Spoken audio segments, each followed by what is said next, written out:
Rain poured heavily over the small village of Umwaka. Thunder crashed across the sky as 28 years old Chinson ran through the muddy road with a bleeding shoulder.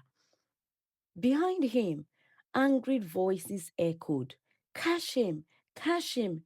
Don't let him escape!" Chisholm's breathing grew weak. His legs shook violently. He could barely see through the rain. But what hurt him most was not the wound. It was what caused it, his own brother. For you to properly understand the story, we have to go back to what really happened. 3 days earlier, the village had celebrated. Music filled the air, children danced barefoot, women cooked large pots of jollof rice, while men drank palm wine under colorful canopies.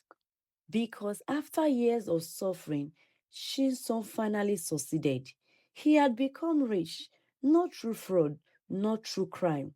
He built a successful Coca Cola business in the city and returned home to help his family.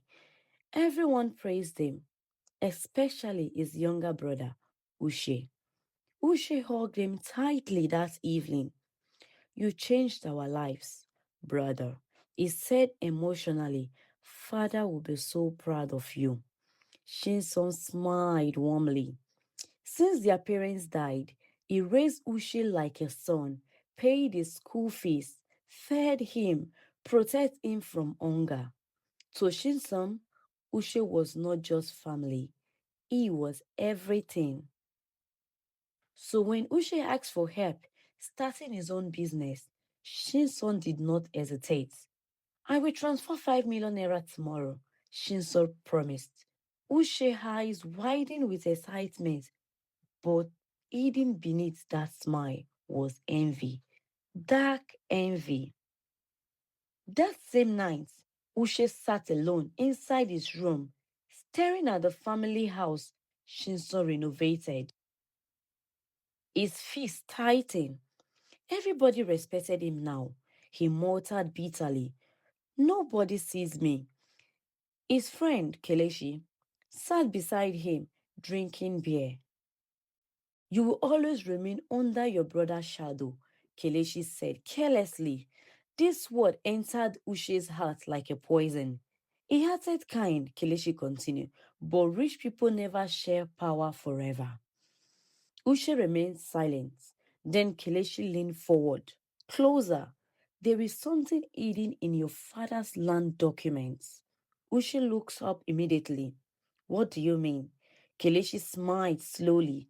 "That land your brother built his warehouse on belongs to both of you."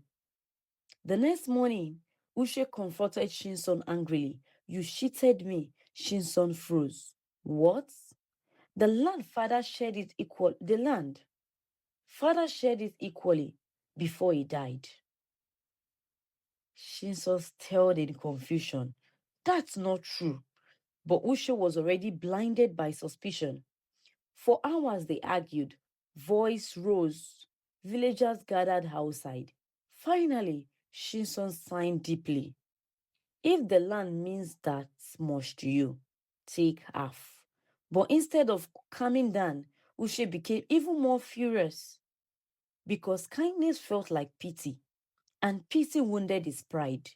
That evening, Kelechi returned. "You see," he whispered, "he thinks you are weak." Uche drank quietly. Then Kelechi lowers his voice. "There is only one thing to truly know who owns everything." Uche's heartbeat slowed. "What way?" Kelechi looked directly into his eyes. "Remove him." Silence filled the room. Rain began falling outside. At first, Uche laughed nervously, but Kelechi did not laugh back. 2 days later, Shinso received a message from Uche. 2 days later, Shinso received a message from Uche. "Brother, let's settle everything peacefully. Meet me at the old Coca-Cola warehouse tonight."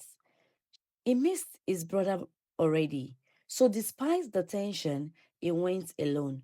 Big mistake. The warehouse stood deep beside the forest. Dark, quiet, too quiet. As Shinson entered, he noticed three men standing inside. Then he saw Uche holding a gun. Shins- Shinson freeze completely. Uche, his brother hand trembled violently. I am sorry, Uche whispered. Shinson eye filled with disbelief. You brought killers for me? Tears formed in Uche's eyes, but before he could speak, bang, a bullet tears through Shinson's shoulders. He crashed to the ground in pain. Then realization struck him. The gunshot didn't come from Uche. It came from Kelechi.